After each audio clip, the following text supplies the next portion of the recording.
задолжувањата си одат согласно претходно основниот буџет кога се усвојуваше за 2026 година, така што се она што е планирано ќе се реализира. Единствено што направивме промена е тоа што еден дел од финансирањето кое што го планиравме на домашниот пазар, сега со ребалансот на буџетот го менуваме со странско финансирање со цел да го намалиме притисокот кај домашните банки, мајки предвид дека нели сега состојбата со Блискиот Исток направи навистина кај одредени банки да има поголеми притисоци во однос на ликвидноста и сметаме дека ние како држава треба барем во тој дел малку да ги растеретиме, имајќи предвид дека и цените на нафтата и нафтените деривати беа повисоки, ги плаќаме во девизи,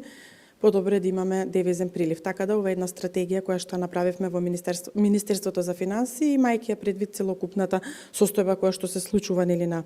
Блискиот Исток и се случуваше, а нормално не беше предвидена со основниот буџет.